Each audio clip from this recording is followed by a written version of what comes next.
Hi, this is Sarah Trott, and welcome back to the Fourth Trimester podcast.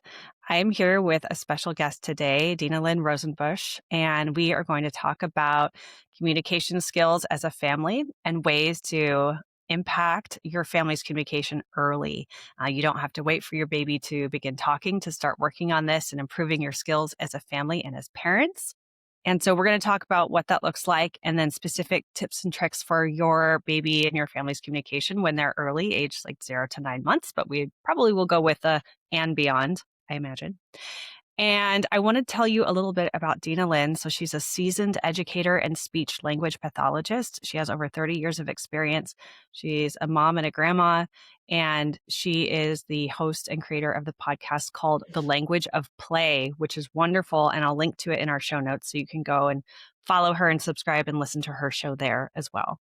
So I would love, Dinalynn, to just turn it over to you and let you introduce yourself in your own words. Oh, thank you. It's so good to be here, Sarah. Thank you for having the Fourth Trimester podcast. It's so important. So, I think what I would add to the intro is that I'm a brand new grandma again. So, I am currently totally in this beginning of the fourth trimester as I had a grandbaby born 5 days ago. So, we're totally into learning so many things again. So I'm appreciative of your podcast, like right here, right now. So yeah, there's the rest of the intro, I guess. Well, congrats. I mean, that's such an Thank you. exciting time to be in it and to experience it again It is. as a grandmother. Mm-hmm. It is so amazing. And my daughter asks me questions about this, that, or the other thing. And it means that I have to rewind in my brain. Oh, what was it like for me when she was little? And some things you definitely remember forever. And other things I think we block out. And and then of course there's so much new. A lot has happened in the last, 30 years or so since I was a mom of a brand new baby. Hmm. What are some of those things that are coming up in your conversations? Well, just this morning was the pain of latch on, that Mm. first 10 to 30 seconds. Oh, here's something that was interesting. Was like I immediately grabbed my breast thinking, "Ow." I wasn't hurting, but yet it was immediate. I remembered how during those first couple of weeks, that latch on pain is significant. And then it's so short lived, but yet it's pretty intense. And then her husband's mother was there too. And she did exactly the same thing as me. She grabs herself on the breast and says, "Oh my gosh, I remember." But yet you forget about those things until you're like in it, looking at it. Hmm. Hmm. Yeah. Yeah, that's so interesting too. It's like we remember certain things and then, it just sort of gets filed away. Tell me Hmm. more about your own fourth trimester experience. And then again, like what it's like and what it's conjuring up for you going through this now with your daughter. Oh, thank you for asking. I think that I realized that I did not I did not have help. Like the attitudes back then were that you just do it. But there wasn't an internet. There weren't cell phones. There wasn't really a way to find out what the it was that you're just trying to do it. Hmm. And then I asked my mom questions and there's some things she'd remember, but she didn't breastfeed, so she couldn't help with that. And when you're in the middle of labor, you don't really make a phone call to mom who lives hours away. Um, there was it conjured up a lot of feelings in all of the grandkids that I've just recently had about how much I did not have the support that I needed. And when I see them have like beautiful support from their spouses, I am so happy for them. I am just so grateful. And yet, like the young person in me feels really pained. Like there's a something that is drawn up about like a sadness that young Dinalynn did not have what she needed. So it's interesting how some things like just linger until they are addressed. So this is why I'm particularly really, really glad for your podcast too, because not many people have to go through it with such alone feelings and lost experiences. People can learn a lot from podcasts like yours. Thank you so much for saying that, and thank you Yeah. for sharing. I know you were listening to an episode earlier that you Yes, appreciated, and so that's really nice to hear. it was the Sacred Postpartum Traditions: How to Heal, Thrive, and Honor Your Fourth Trimester with, help me out, how did we say that? Panketsani. Pen Katsani. There you go. And, folks, you can listen to that to see what that is. But it was Yeah. so helpful. A friend of mine is from Pakistan, and when my other daughter had had her child, this Pakistani mom said, "You need to have panjiri. You need to have," and she started listing all these other things. That one just happens to be the only name I remember of these different Pakistani foods. And the amount of healing that happened in our bodies when we started having all these warming herbs and we started doing these different practices to take care of one another. Um, it was amazing how much she healed. And it was interesting because I had injured myself real close to that time. And so I had that panjiri also for my injury. And the healing was amazing. And so we have continued over these years since that last baby was born. And just yesterday, I made panjiri then for my daughter that just had her baby, a different daughter. And it's so good to even know about warming herbs and the energy medicines and, like all these things that really is a holistic approach to the fourth trimester. So we take care of our bodies in a way that our bodies are going to heal deeper and not have like the heart wounding that I come forward with. Mm. Yeah. I mean, you're being very open in this moment. It sounds like you have an opportunity now to go and address some of those things that maybe you had forgotten about that are hurts that are, there's a lot of kind of emotional challenges that will come up Hmm. in going through becoming a parent for the parent and also the people around us. I mean, that's it. It's not just the birthing person or mom who goes through a lot of challenges. It's her support community as well, which is beautiful and fascinating, right? You get to explore those feelings and address any past trauma or hurt. Um, and by the way, that recipe sounds amazing. If you have it, you can share it with us and we'll put it on the website. Fun, fun, fun. Yeah. I had to take all kinds of notes because I wasn't used to cooking the way she cooked either. So it's Mm, probably a version of what she did. yeah, of course. Of course. And, it was interesting because I went to a store. It was called Rice and Spice, and it was Indian herbs and Pakistani herbs and grains. And when I was there, the woman there said to me, "What are you making?" And I told her, and she goes, "Oh, you need this too." And she brought me back to another ingredient, and then I Googled it, and it talked all about milk production and postpartum care. And I'm like, oh, wow. There's so much out there that we just don't acknowledge in our Western medicine. And why not? I mean, if you're going to try and support a new parent with something warm and delicious, food is comforting. I mean, just the act of receiving that. And breastfeeding parents are always very hungry, right? Yes. The amount of calories required is pretty intense. Yes. Well, thank you for sharing. So let's talk more about what you do, the language of play, and your show and your work. A lot of what you focus on thematically is helping children to listen better. I think that's probably a common thing that you hear from parents. I'm a fan of parent coaching. I have a great parent coach who I've worked with, my husband and I have worked with for years. And it's not specific to communication, it's more general. But what I've found is that a lot of the coaching is about shifts that parents need to make, that we need to be aware of, becoming more mindful as parents. And when we pay attention and model certain behaviors, that often leads to the outcome that we want. So I'd love for you to just talk a little bit about that and how that relates to the work that you do in communication. Sure. Thank you. Yes, and you're absolutely right. And I love that you have a parent coach. It is just so, so valuable. The reason that you know that I talk about getting kids to listen better is because that's the complaint that parents would say to me over and over when they would come into my speech therapy classroom. So I worked in the schools for those years as a speech language pathologist. And that was the most common thing people said, whether or not their children were in my program. And so when I started working with parents, because I started asking them to come with their child and them into my classroom, and I start to see patterns where parents would assume their child was understanding the same way that they were. They would assume that their parents or their children intended the same thing they would intend if they behaved the way their child was behaving. So there was this disconnect with understanding how the child brain develops, how children communicate, how children understand the world, what the filter is that they're looking through. And so there was a lot of general teaching that I needed to do in order for parents to be able to step back and realize, oh, they really only do have 3 years of life experience. And they really don't know that they're not Batman when they put Batman costume on. you know, there are Right. these little things that, that parents forget, because when the child starts talking and talking well, they think that the natural thing to do is think that they mean what they say.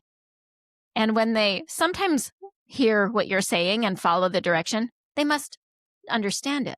Therefore, they must always understand it. And so this is like faulty thinking, because our children's minds are truly very undeveloped. So we need to remember that they are at the stage that they're at.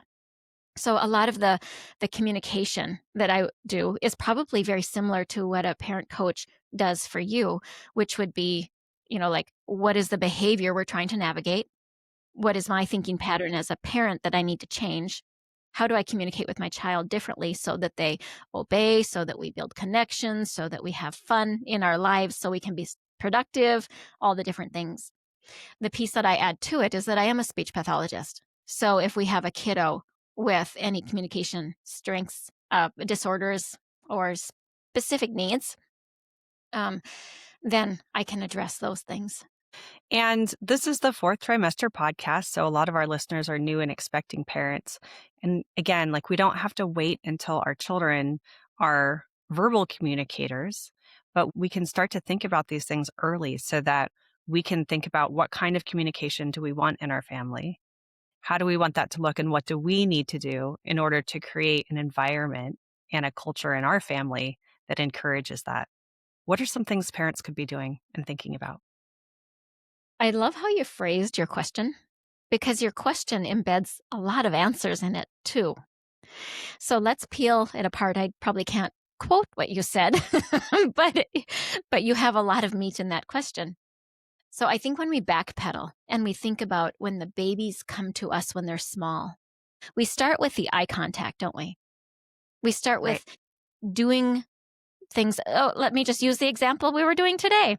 So this little baby's 5 days old, and every single time that my daughter has nursed the baby, she has wrapped her little arms in the bunting, in the wrap, in order to be able to nurse her, because she's got these little sharp fingernails that are constantly getting in the way, and she's putting them in her mouth, and she's, scratching, and they try to trim them, and they just decided to tuck them in.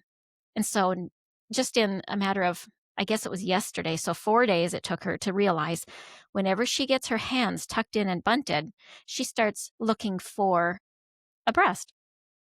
So she's really young. She's associating that tight wrap is going to be food. So we see that we are communicating with our kids early. And when you Mhm. decide that you want a particular behavior from your child, very early, you can start building associations for what you want them to be able to do. And now today, as she was bunted, she ate better. And I know that this is normal. She's day 5. She's getting the hang of how to nurse. She's little. But yet there's this whole example, I guess, that I'm making of what we do repeatedly builds an association in the minds of our littles, our babies, so that they can predict, and that brings them security. And it brings them the connection with you too. Of course, other things do, like the skin to skin contact, all the things. But right now we're talking about the communication. And so when we're talking our littlest ones, that would be one example of what people can do with their 0 to before speech. The associative behaviors that go with certain things. So now let's bring that forward a little bit. And let's Mhm. say your kiddo is going to be a couple months old, and you again have different behaviors that happen repetitively. And when you start pairing words with those behaviors, your child will start to notice the pattern of words.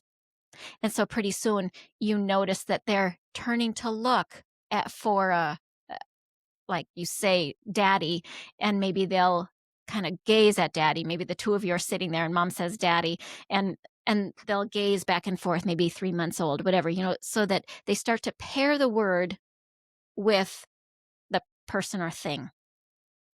And Right. then, yeah. And then when they get even older, like, let's say 6 months, you've been doing this long enough. Maybe you've been signing at the same time as you're doing this. And then pretty soon, even as early as 6 months, kids will do very rough signs back to you. It might not really be the same, but it could be. You're So, talking sign language, baby sign yeah, language. I am talking Yeah. about sign language. Yeah. And of course, we're only going to pick just a few, but they will do things like um, more is when you touch your hands together. And so they might flag their arms together almost like a clap, or maybe they'll do their fists and they'll cross their arms, but it'll be in the right context. So you'll be like, hey, wait a second. Were they trying to do that? Were they communicating with me? And the answer is yeah, they are communicating.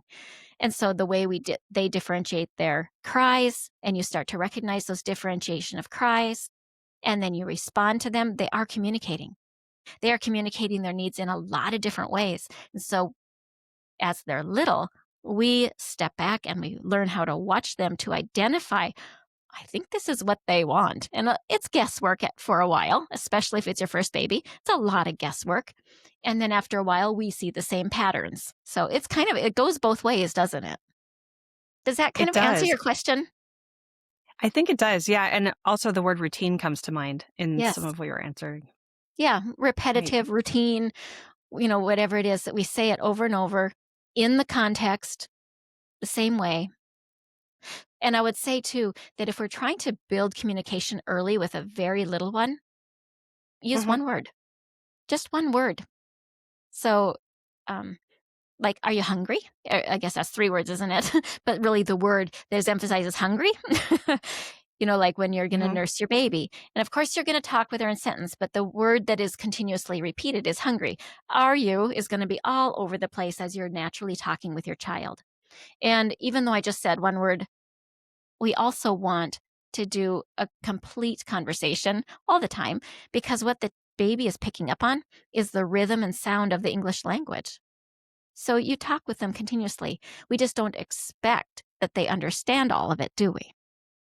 We just, yeah, yeah, And what about tone, though? I mean, they might not understand our words, but I always felt like my children could hear the sound of my voice and the tone of my voice, and they could understand the feeling associated yeah, with that.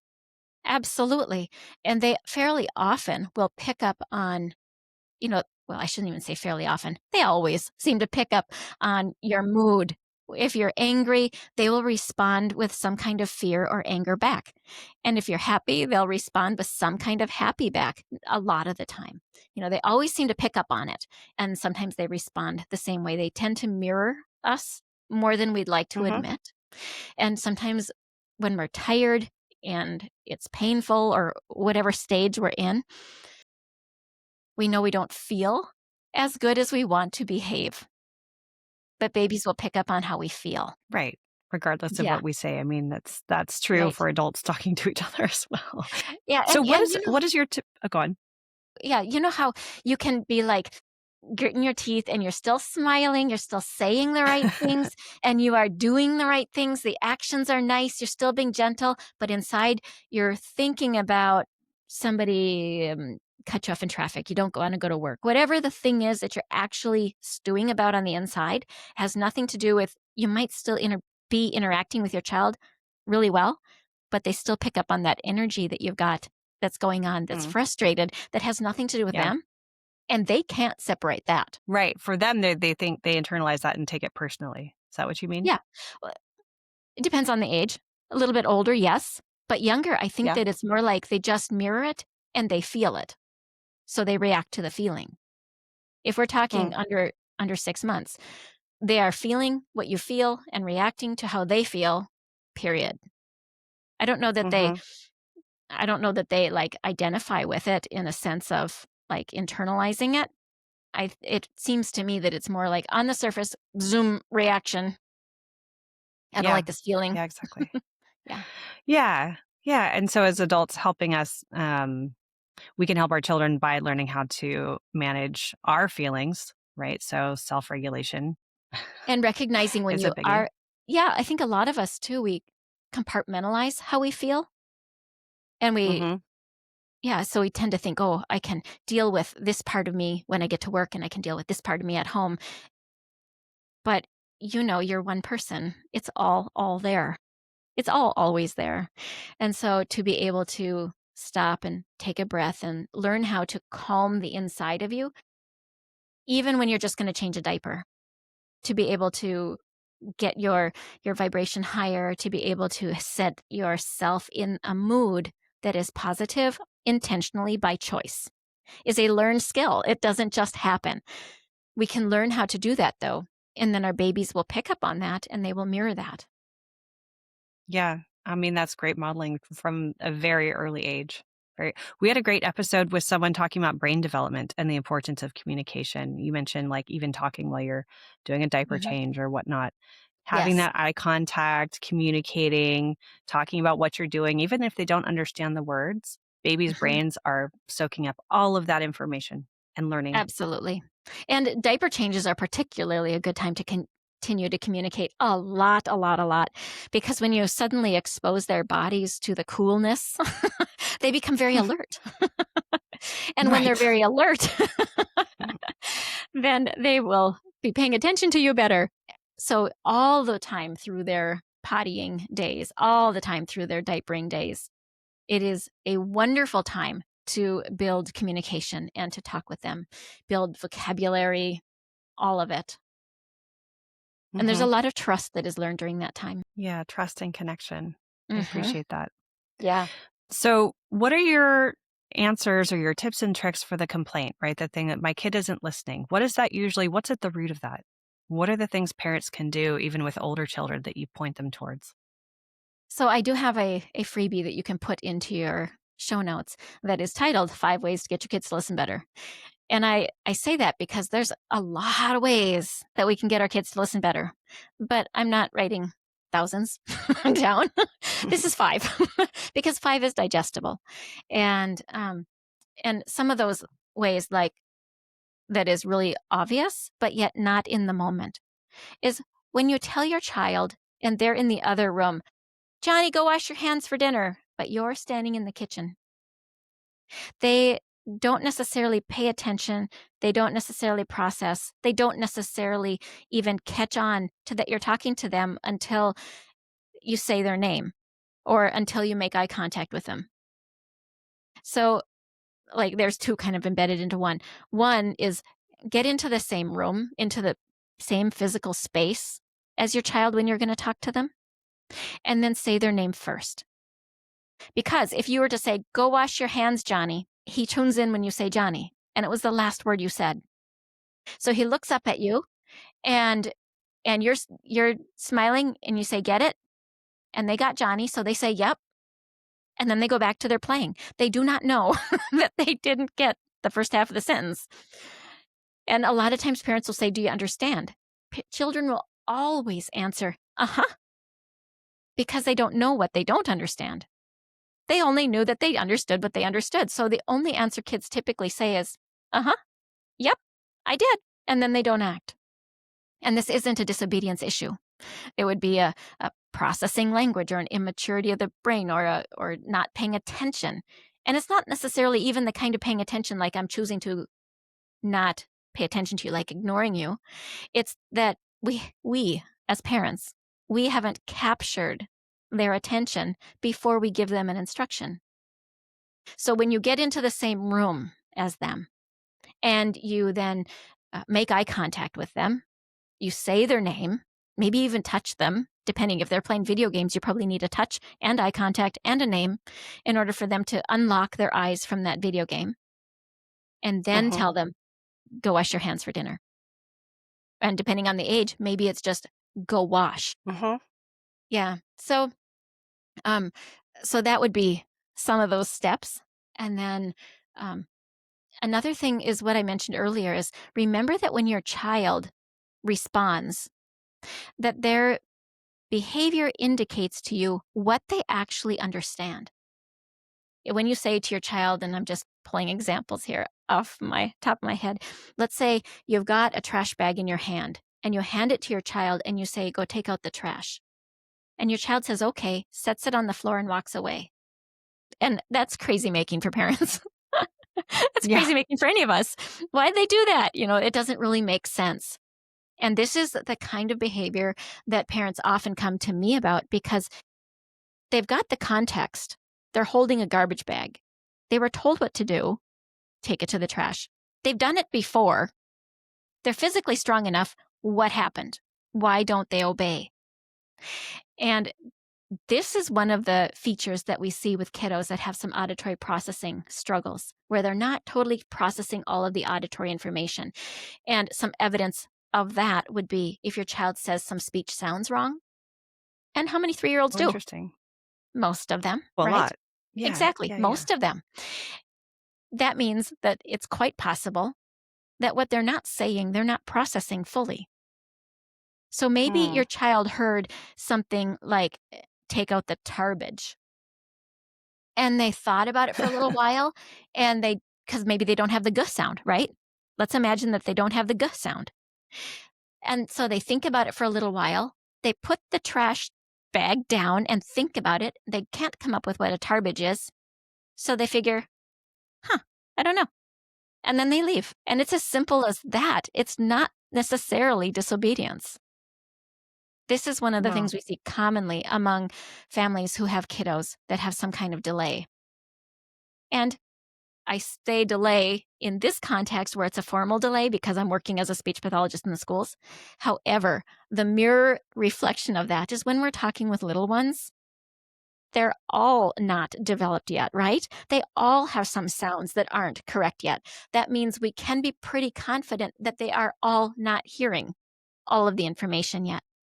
And another example of this is if you typically call it the garbage, but in this moment you call it the trash, it's different. They don't know what it is. If you Mm-hmm. typically tell phrases to little ones in the kitchen, but this time you happen to walk into the living room and hand them the bag, they might not know what you mean anymore. You tell them no about something at grandma's house, and when you come home, they don't know that it's no there. And so there's lots of places where our communication breaks down. And not because of disobedience. It's not really about getting the kids to listen. It's about getting moms and dads to realize some of this background stuff that's going on, one, with your child's development, and two, with what language you use, and three, what are the specific skills you want? And then does the energy you have in this context interact with all of that in a negative or positive way? So it's one big soup of all the different pieces that can derail or enable that communication. Mm-hmm. And I like that you've said a few times, it's not the child being disobedient. And I think that acknowledgement is huge, especially for a lot of parents who think that because the voice sounds mature and sounds like, and kids say, yeah, nod their heads, yes, I understand. Then you think, well, if you understood, you wouldn't do it. So you must be choosing. No, actually, it goes such a long way to assume the best in each other, to assume the best in our children. And if they're missing something, like acknowledge, like these are like sweet, tender little humans that really are not developed, to your point, mentally, emotionally. They don't really know. They want to please us, but they're also in their own world. And that's often appropriate. They often need to be doing that to explore and to develop in the ways that they need to. Absolutely. And if like, okay, let's step back. I don't know if you're a Joe Dispenza fan, but I am. And, so we're talking about brain wave development. Let's talk about like, how does the brain operate? When you're talking Mm-hmm. about a baby, like in that first 6 months, the speed of their brain, the brain wave frequency that is actually going on is equivalent to an adult in deep sleep. It's called delta. So even when your baby has their eyes open, their brain waves are in delta. I mean, think about that. It's equivalent to you in deep sleep. Okay, now when a kid gets to be about 2 to 7, and some people say that it's 1 to 5, and some people say 1 to 3, so there's some variation in this. But theta is the next speed higher. So during those toddler years, your child is very often in theta during any time that they're, let's say they daydream at all, which is a lot of kiddos, when they're Hmm. imagining all of that time, they're in theta, which for you and me would be a deep, deep meditation. So like hypnosis, right? Hypnosis can be delta or theta. But this is where our children are operating all the time. So now let's put it up for you and I, a normal, like if you're going to just relax into a meditative, just kind of like really chill out on the couch and daydream kind of, but you're still present, you're here, you can hear everything going on, but you're not like thinking hard about something, but you're in that calm state. That we would say is alpha. That's the highest frequency your children ever get to. And some people say until age 12, and others say until 7 or 8. So think about that. The fastest brainwave frequency your children ever get to is the frequency we're at when we are daydreaming on the couch until possibly 12 years Yeah. old. Okay. Until, Yeah. I mean, like, and the most common is people say 12. And so I find that like super fascinating. Mm. And then beta is what you and I would be in right now because we're thinking, we're problem solving, we're paying attention, we're both engaged, we're present right here, right now, and our brains are on the same topic. Like we're engaging in a beta frequency in order to do something like this. And and children don't even enter that. Like they don't access it the majority until after the age of 12. I mean, that's so interesting when you put it in Isn't that that context. isn't that Yeah. amazing science? I actually just learned that science about 6 months ago or so, and it just stays in my head because I think that changes everything. When you understand that their brains are really just operating the way they're supposed to, and it's not the way we think it is going on because we tend to think, remember me saying at the beginning of this, that parents tend to think that kids think what they think, that their motive would be the Hmm. same if they behaved that way. Well, we're in beta, so very like measurable on a test, right? If our brains operate at a higher speed in order to problem solve and all the different things that we do, and children don't even access that speed until after the age of 12, they need to have different expectations. And this dream state that they are in serves a function. They were created this way. This is where they need to operate. This is where they're supposed to be because that's the way they're built. So that means we need to go down to where they're at. We need to slow down the frequency. And so what does that look like? If they're in this dream state, we're talking about imagination. We're talking about entering their play. We're talking about role playing their characters with them. We're talking when we want them to do a task like, let's use the same task we just talked about, washing hands and taking out the garbage. So if we want them to do that, enter their world. Hey, Superman, because he's wearing a cape, right? Hey, Superman. Superman brings us to the trash fast. Show me how, or something that enters Yes. their world.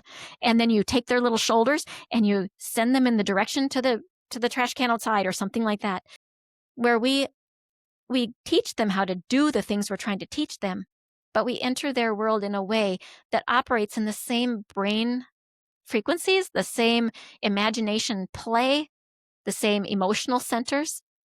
And that's another topic I'll talk about in a second here. But you get into where they're at, and then you get much, much more success. And this is one of the reasons, too, that when kids don't listen well, a lot of times parents mean obedience. They're just in a different world, and that is the right space. That's a very physiological thing. It's appropriate. It's developmentally appropriate, and it's not a Yes, problem, and it's actually not disobedience. They're not trying to hurt you or offend you. right. And that's a huge mind shift. And thank goodness, if there are people who are listening to this early and thinking, oh, that's like a long time away from me, I think just having this knowledge and knowing it now is so incredibly valuable. It can change the way you look at all the children in your life around you. Well, yeah. And when I heard it was as, quite a bit older like that, that was like a big brain or game changer. Prior to this understanding of how the brain operates, I only thought in terms of the brain operating from, you probably have seen this where you've got your limbic brain and then, your brain stem, your Hmm. survival brain, and then you close your limbic brain over the top of that and then use this other hand. Close, got an injury. But, you know, the 3 parts of the brain. And the limbic brain or the emotional brain is the operating system for our children. So the operating system is not that thinking, problem solving part of the brain, the frontal cortex, what we adults are using, what you and I are using right now, but rather it's that emotional center that leads the way for our kids. So when we learn again to enter where they're at, speak to them through the emotions, and some of those emotions are going to be fun. I like to say always do it through play. And what I mean by that is through curiosity, through discovery, through exploration. Those types of words, when you think of any of those kind of words, they bring joy, they bring wonder, they bring fun. And when you can bring that into the interaction with your children, you are playing with them, even if it's not Legos. Mhm. And that's where their brains learn best. That's how they respond best. Right. So In those early years, yeah, they're making so many connections, and exactly. the way that we're interacting with them really shapes their future. Exactly. And now you have some of the science behind it. Hopefully I was articulate enough on that. Yes, no, I love that. Thank you so much. What else would you want to leave us with? What are some final thoughts that you want to share? Oh, thank you. I think that I would say remember that behavior is communication. When your children aren't doing what you expect them to do, or they do it in part, you have an opportunity to wonder. And when you wonder, you can look at their behavior and think, hmm, I wonder what they did understand. And then you can maximize on what they do understand.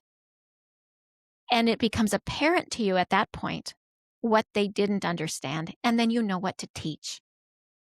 So my my leaving thought would be to realize that all their behavior is communication. Beautiful. Thank you so much, Dinalynn Rosenbush. Such a pleasure to have you on the show. And where can people find Thank you. more about you? Yes, come to my podcast, The Language of Play.